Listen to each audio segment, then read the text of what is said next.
नमस्कार दोस्तों, आज हम सुनेंगे जितिया व्रत में सुनी जाने वाली जितिया व्रत की कहानी। इस कहानी को जितिया व्रत में सुनने से जीवित वाहन की कृपा आपके पुत्रों पर बनी रहेगी और जिनका पुत्र नहीं है उन्हें पुत्र प्राप्ति का वरदान मिलेगा। और अगर आप चाहते हैं कि इस कहानी को जितिया व्रत में सुनने से आपको जितिया व्रत का पूरा फल मिले तो जब मैं कहानी कहूँ तो आप बीच बीच में हुंकारा भरते रहिए, जिससे कि इस कहानी का पूरा फल आपको मिल सके और जीवित वाहन की कृपा आप पर बनी रहे।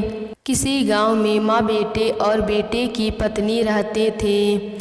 घर की आर्थिक स्थिति खराब होने के कारण बेटा विदेश कमाने चला गया। अब घर में बस सास बहू रहते थे। बहू अपने सास से सारा काम करवाती थी और अपने बैठकर खाती थी। एक दिन बहू बोली, माँ जी जाइए और बगीचे से लकड़ियाँ लेते आइए। सास बोली, बहू तू तो जानती है कि मेरे आँखों से कम दिखाई देता है, मैं कहीं गिर जाऊंगी और इस बुढ़ापे में मुझे चोट लग जाएगा तो मैं क्या करूंगी, मेरा तो बेटा भी नहीं है घर पर। ये बात सुनकर बहू को गुस्सा आ गया और वह शाम को खाना बनाते समय बहू ने एक कढ़ाई में तेल गरम किया और अपने सास के ऊपर गिरा दिया। सास चिल्लाने लगी, उसके शरीर में जलन होने लगी।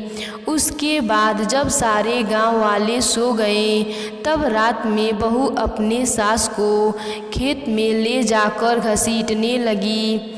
बहू ने सोचा ऐसा करने से मेरी सास मर जाएगी, लेकिन सास नहीं मरी। सास रोती और कहती, बहू मुझे छोड़ दो, तुम जो बोलोगी मैं वो करूँगी। बहू गुस्से से सास को घर लाई और एक कोने में बैठा दी।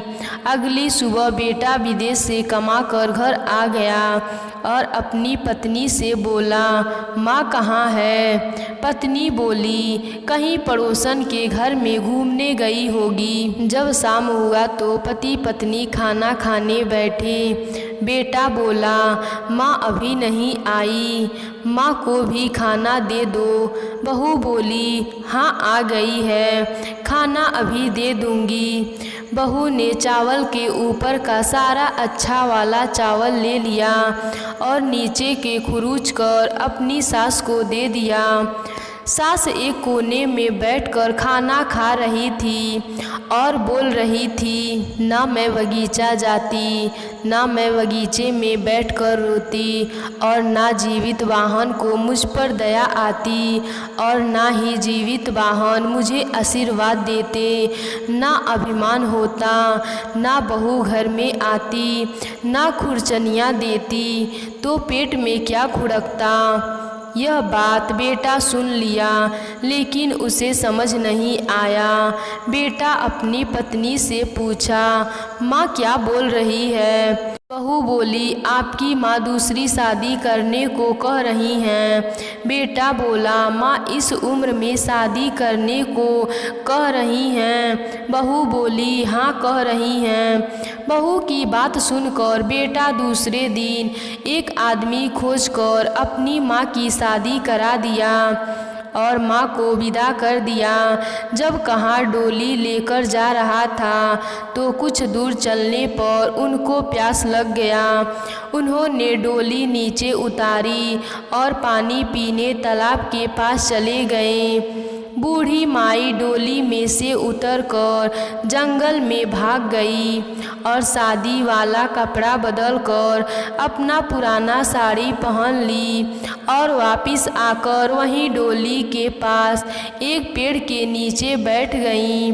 जब कहार पानी पीकर आए और डोली में दुल्हन को नहीं देखे तो तब कहारों ने जाकर बूढ़ी अम्मा से पूछा, बूढ़ी अम्मा, क्या आपने किसी दुल्हन को जाते हुए देखा है? बूढ़ी अम्मा बोली, नहीं, मुझे तो आँखों से कम दिखाई देता है, मैंने नहीं देखा। कहार खाली डोली लेकर वापस चले गए। सास वापस गांव में आ गई। गांव वाले पूछे, बूढ़ी माई क्या हुआ, तू वापस क्यों आई है? तब बूढ़ी माई सारी बात गांव वालों को बताई। मेरी बहू गर्म तेल करके मेरे ऊपर गिरा देती, खेत में ले जाकर घसीटी। जब मैं नहीं मरी तो मुझे घर लाकर एक कोने में बैठा दिया।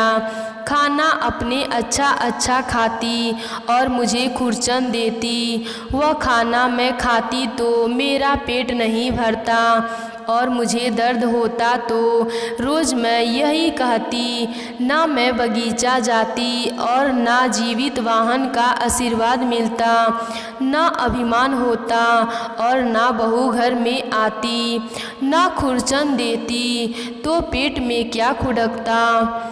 यही बात मैं कह रही थी।